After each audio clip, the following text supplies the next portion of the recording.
అయితే ఇంతకాలానికి మీరు వివాహం చేసుకోదలుచుకున్నారన్నమాట. తమకు తెలియందేముంది, నా జీవితం అంతా సోషల్ రిఫార్మ్ కింద వినియోగించాలనే సదుద్దేశంతో ఇంతవరకు వివాహం మానుకున్నాను. స్త్రీ సుఖముల ఎడల నాకు విముఖత లావండి. అందుచేత నన్ను నెపోలియన్ ఆఫ్ యాంటీ నాచ్ అని పిలుస్తారండి. బుచ్చమ్మ గారి యొక్క హృదయ నైర్మల్యం, ఆమె దురవస్థ చూసి జాలిపడి ఆమెను వివాహమాటానికి నిశ్చయించుకున్నాను. కానీ ఏ సుఖాలను అపేక్షించి మాత్రం కాదు. మీ యోగ్యతకి నాకు చాలా సంతోషంగా ఉంది. మీలాంటి యంగ్ మెన్ లావుగా ఉంటే మన దేశం బాగుపడు. ఇంతకీ ఆమె అదృష్టవంతురాలు.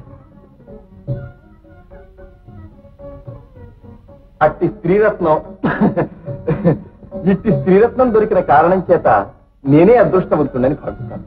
అయితే పరోపకార పుణ్యాయ పాపాయ పరపీడనం అన్న న్యాయ ప్రకారం ఒకరిని కాపాడి ఉపకారం చేయటం ఎంతో పుణ్యమండి.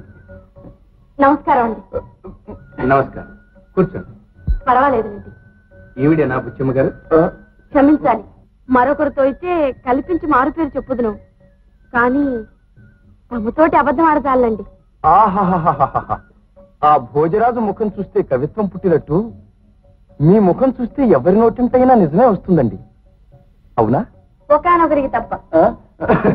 సత్యమాన్ టు బి పిటీడ్ అనగా అట్టి మనిషి ఎడల కనికరం చూపించాలి. అసత్యం అనేది ఎవరితోనూ ఆడకూడదు. మంచివారి ఎడల మంచిగాను, చెడ్డవారి ఎడల చెడ్డగాను ఉండమని మా తల్లిగారు ఉపదేశించారు.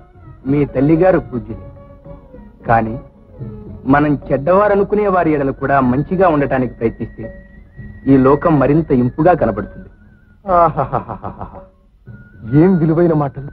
Golden words, golden words.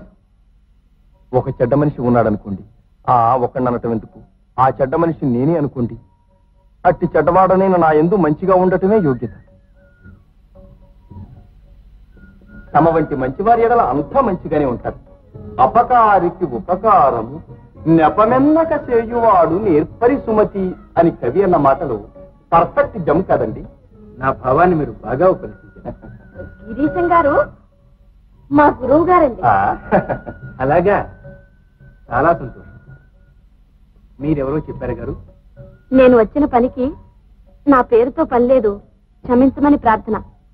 లుబ్ధావధానులు గారి కేసులో గట్టి సాయం చేద్దామని వచ్చాను. అలా అయితే మిమ్మల్ని మా పాలిటి దేవతగా భావిస్తాం. అంత మాట నాకు దక్కాలి కదండి. ఏ అలా అంటున్నారు? తమరు యాంటీ నాచ్ అనుకుంటాను. అవును. గిరీశం గారు? మీకు తెలియదా? వారు Napoleon of anti notch. Napoleon of anti notch. చిత్రమైన ప్రశ్నలు అడుగుతున్నారు. అబ్బే, ఏమీ లేదులేండి.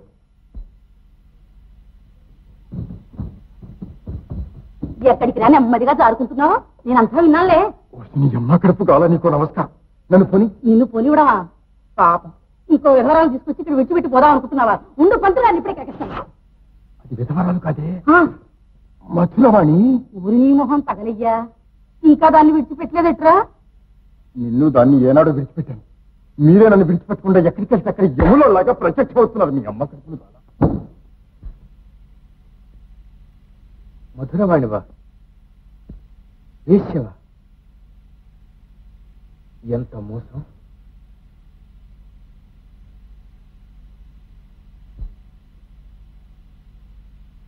క్షమించండి, వేశ్యలము దేవాలయాల్లో భగవంతుని చూడటానికి పోవచ్చును కదా, సత్పురుషులైన తమ వంటి వారి దర్శనములకు నిరోధమా? నేనెవతనైతేనే మీ పార్టీని కాపాడే మనిషిని. ఇంతకీ నువ్వు చేసే సాయం ఏమిటో చెప్పు. యథార్థమంతా సాక్షులతో సహా ప్రత్యక్షం చేయడమే.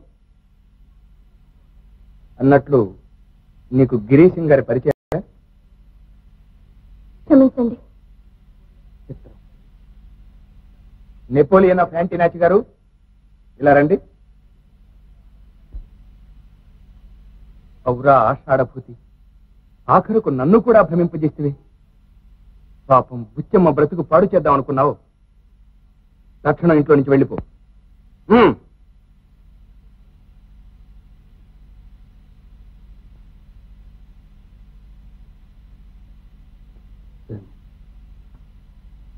భద్రంత్రి.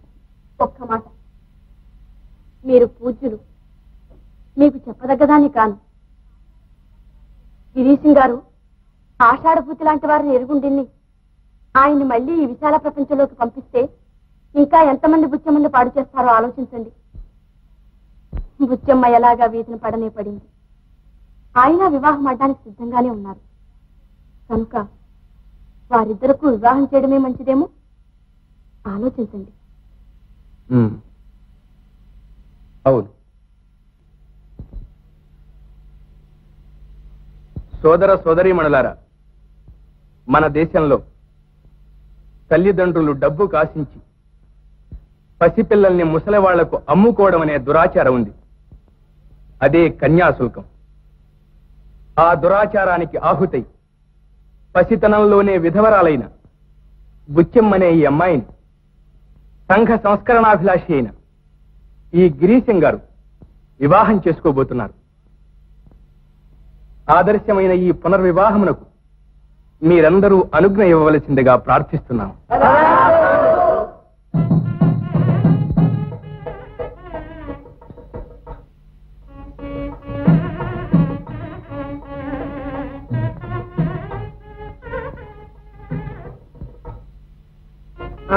ఇక మాంగళ్య సూత్రధారణ కానివ్వండి. వాయించటాయ భజంత్రులు వాయించండి. మమ జీవన హేతునా కంఠే భద్రామి సుభగే సంజీవ శరదాం శతం మాంగళ్య ధారణ ముహూర్తస్తు ముహూర్తో మహాంతో గృహ్ణంతు తదాస్తు ప్రజాపతిగా అదో ఇన్స్పెక్టర్ గారు, వీడే గిరీశం, బేడీ లేండి. అదిగో మా అమ్మాయి. ఆగండి, గిరీశం గారి మీద నేరం ఏమిటండి? ఏమిటా, మా అమ్మాయిని మోసం చేసి ఆస్తి అలంకారాలతో లేవ తీసుకురావడం. అది అబ్డక్షన్ కాదు సార్, ఇది అబ్డక్షన్ కాదే. బుచ్చమ్మ గారు స్వయంగానే వివాహం చేసుకునే తలంపుతో వచ్చారు. వ్యధవముండని లేవ తీసుకొచ్చిన పకీరు వ్యధవ పక్షం మాట్లాడతావు. ఏం పెద్ద మనిషి, వాడి పని కాకపోతే మా అమ్మాయి మైనరు, దానికేం తెలుసు? మీ అమ్మాయి ఏ సంవత్సరంలో పుట్టిందండి? భావనామ సంవత్సరంలో పుట్టింది. కావలిస్తే లెక్క చూసుకోండి, 16 ఏళ్ళు. కాదు, నాకు 18 ఏళ్లు. నేను ఆంగిరస్లో పుట్టాను. స్వయంగా నీ చేత్తో నువ్వు రాసిన జాతకం నా నగలపెట్లో ఉంది. ఇలా అబద్ధం ఆడడానికి నీ నోరెలా వచ్చిందన్నా? నీ చేత్తోనే నా పసుపు కుంకుమ తుడి చేసిన వాడివి. నిజంగా నా మీద అభిమానం ఉంటే ఈ కేసు పెట్టావా? నా నగల కాసిపడి అవి దక్కించుకుందుకే ఈ పని చేశావు. నోరు మూసుకోబట్టే కాని పనులన్నీ చేశావు. ఏది దైవ ముఖం చూసి ప్రమాణం చేసి చెప్పు, నీ ఆస్తి నీ నగలు నేను తెచ్చానా? నేను ఈ విధంగా పసుపు కుంకుమ పెట్టుకోవడం నువ్వు చూడలేవా? అమ్మా బాబు, పంతులు గారు, ఆ నగలన్నీ మా బుచ్చివేనండి. మాదో పూతిక పిల్ల కూడా అమ్మాయి తేలేదు. ఏమయ్యా, ఇంతమందిలో అబద్ధవాడి పరువు తీసావే?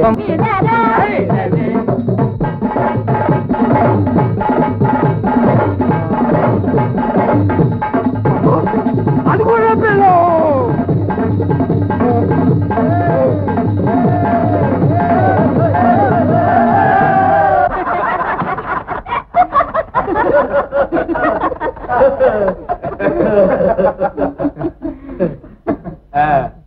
ఇదేనండి కన్యాశుల్క నాటకం. అవతాళ్ళ గారు క్షమించండి, మీరు పెళ్లి చేసుకున్న మహేశం వీడేనండి.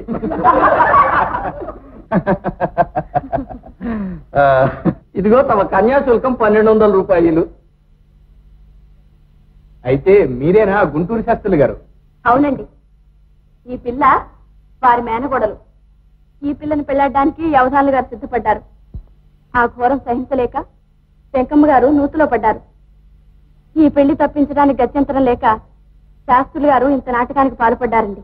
ఇందులో మధురవాణి ప్రముఖ పాత్ర వహించి ఎవరికి ఏ ఆపద రాకుండా కాపాడుకొచ్చిందండి.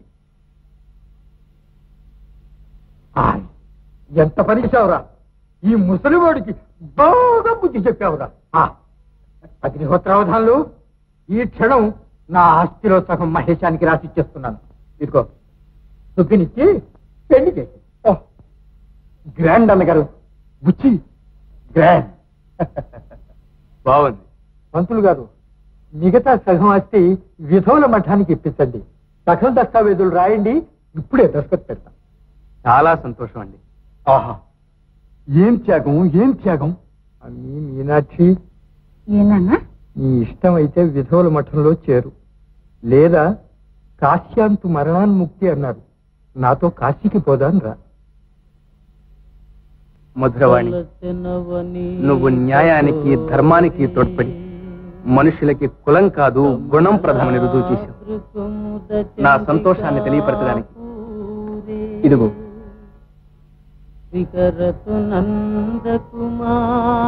ఈ భగవద్గీతను నీకు బహూకరిస్తున్నాను.